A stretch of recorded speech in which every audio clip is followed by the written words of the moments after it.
James Carville knew how to win, and he blamed the Democratic losses this November 2nd on stupid wokeness, to which AOC fired back that wokeness is a term almost exclusively used by older people these days. So that should tell you all you need to know. What? This is a term folks like you brought out very recently and had been proudly displaying at every march since. Just last year, The Guardian declared woke the word of our era. I guess they didn't get the memo from the Mean Girls Club. We don't use that emoji anymore. Woke, please. We say fetch now. That was Bill Maher criticizing AOC over her stance on wokeism and what he views as unpatriotic positions. You might expect that after losing the elections, the DNC would shift toward the center, but that hasn't happened. Instead, its prominent figures, particularly AOC, appear committed to continuing in the same ideological direction. Said I would love to have AOC on this show. There's so much to admire there. I was one of her first supporters for the Green New Deal idea. But that will probably never happen because Democrats don't go anywhere these days where they're not pre-adored. And that's my last bit of advice to them. Go where the amen corner isn't. Do Fox News. Be brave. Come here. Go everywhere. Winning is about expanding the election. Maher isn't backing down at all. Welcome to today's video, where he strongly pushes back against AOC's arguments on woke politics. Stay tuned.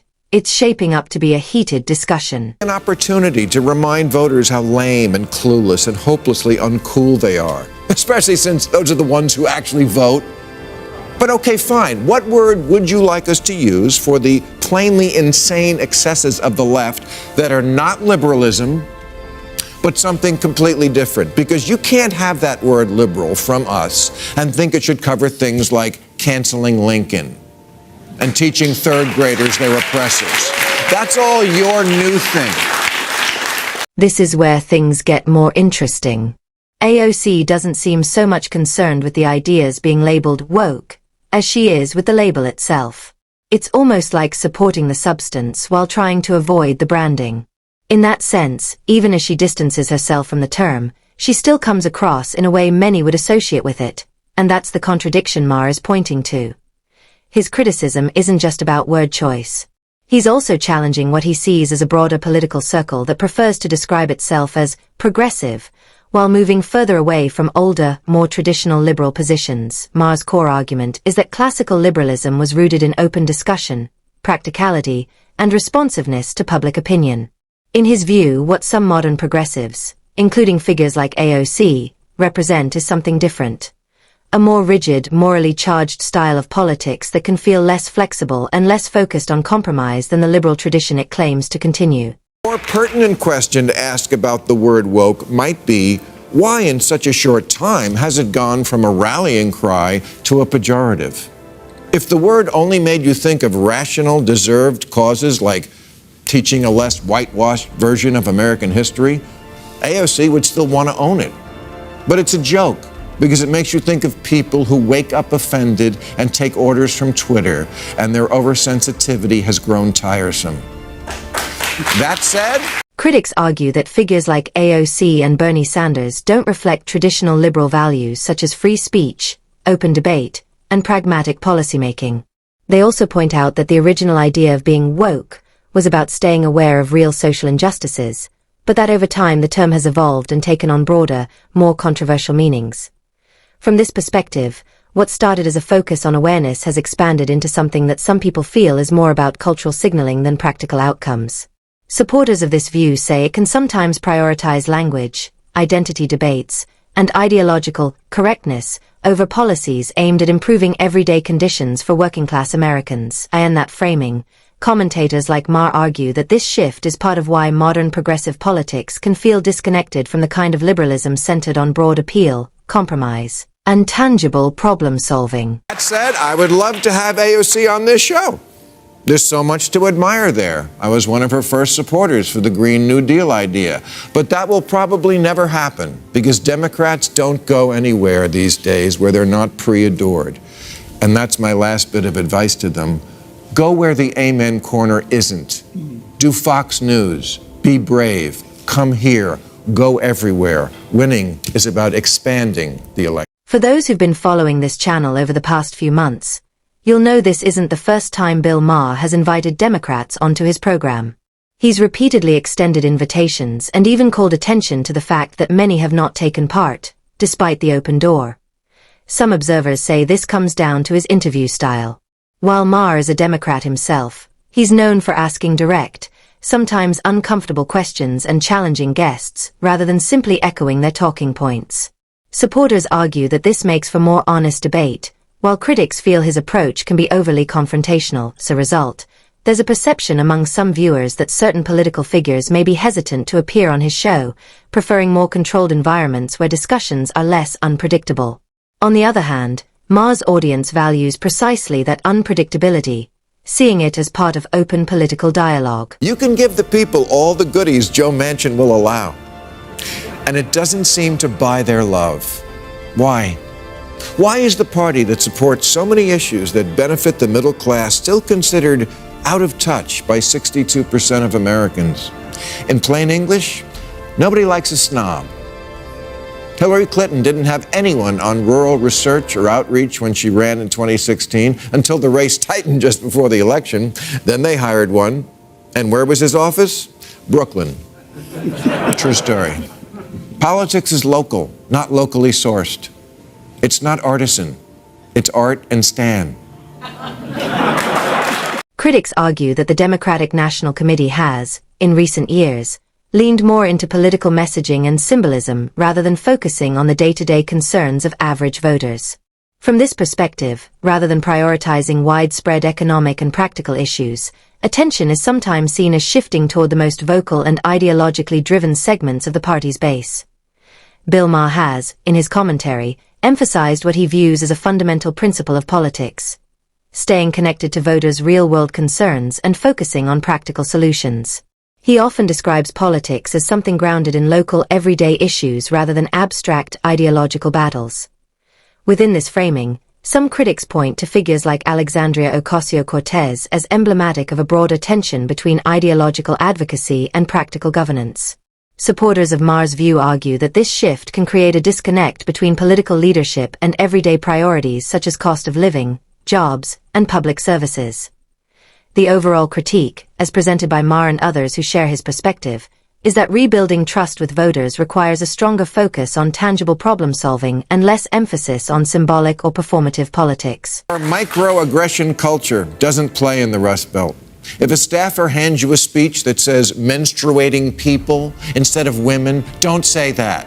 Say women.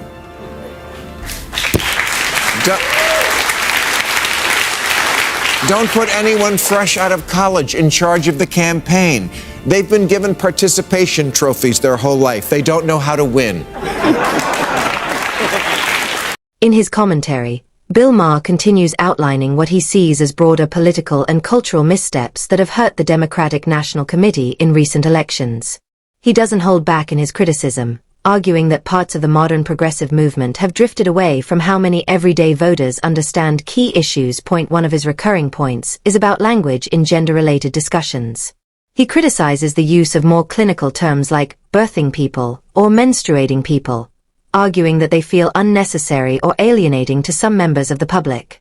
Others, however, view this language as an effort to be more inclusive and precise in medical or policy contexts. He also takes issue with what he describes as shifts in education culture, suggesting that schools in some places have placed too much emphasis on participation and self-esteem over competition, academic rigor, and accountability. Supporters of current approaches argue they are intended to reduce pressure on students and encourage broader engagement. Another major theme in his critique is workplace and institutional hiring practices related to diversity initiatives. Maher argues that identity considerations have, in some cases, been prioritized over merit-based selection.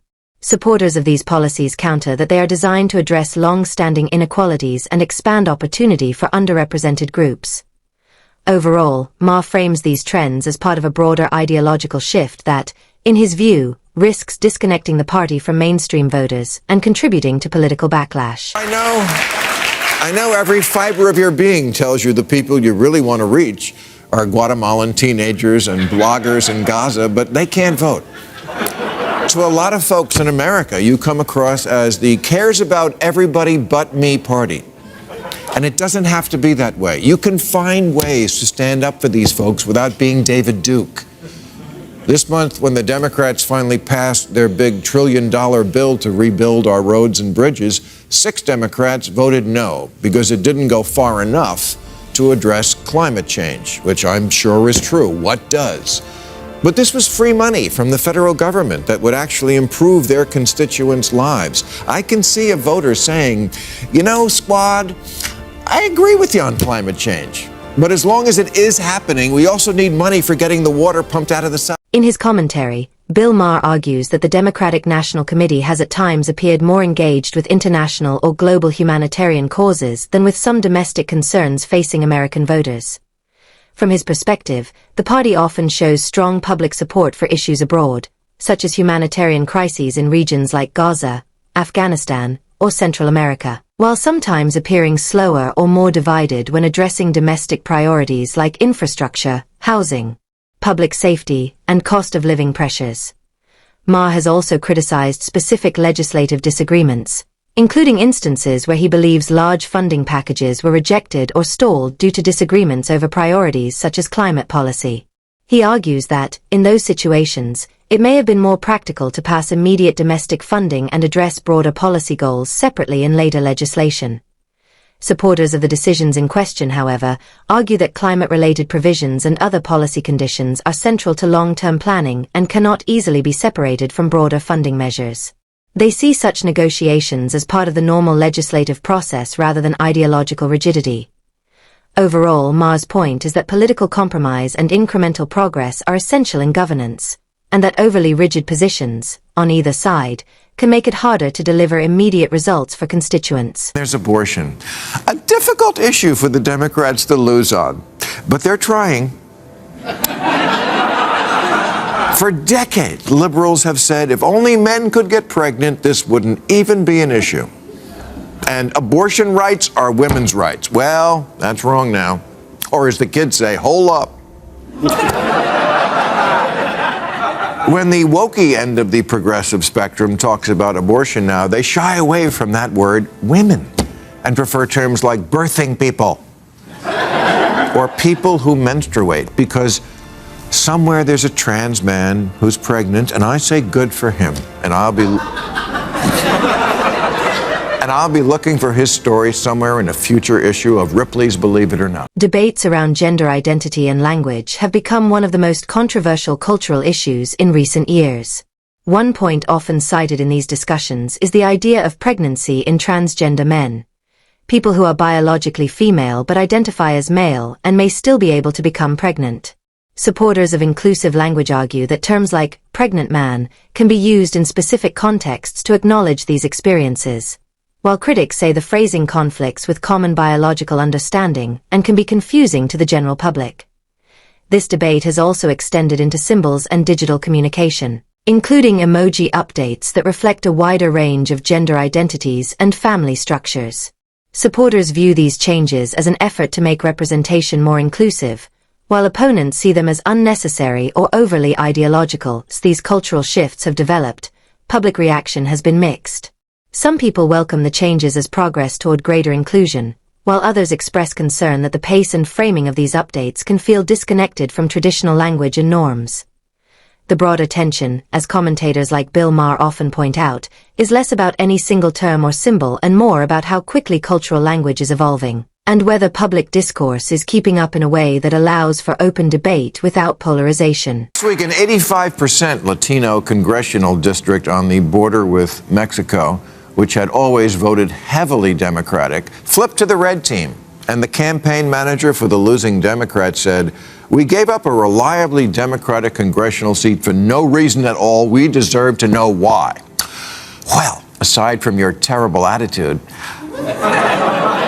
I'm going to tell you why. Because these voters stopped seeing your candidate as their lawyer. That's why. Their message to you was, I'm an American now. I'm here. Be my lawyer, not the lawyer for the migrants showing up in my backyard. In his commentary, Bill Maher argues that the modern Democratic Party has increasingly shifted toward what he describes as performance-driven politics, rather than focusing primarily on everyday concerns of voters. From his perspective, debates over language, identity, and cultural symbolism have at times taken center stage, alongside disagreements over policy priorities such as climate-related provisions in major funding packages. He suggests that these kinds of disputes can sometimes slow down or complicate efforts to address immediate domestic issues. Maher's broader point is that political leaders risk losing public trust when they appear more focused on ideological messaging or cultural signaling than on practical problem-solving. He argues that voters ultimately respond to tangible outcomes like economic stability, public services, and cost of living. Supporters of current progressive approaches counter that many of these changes, whether in language, representation, or policy priorities, are aimed at expanding inclusion and addressing long-standing inequalities, even if they generate debate or disagreement in the process. Overall, Maher's critique reflects a larger tension in American politics between cultural change and practical governance, and how each side believes priorities should be balanced.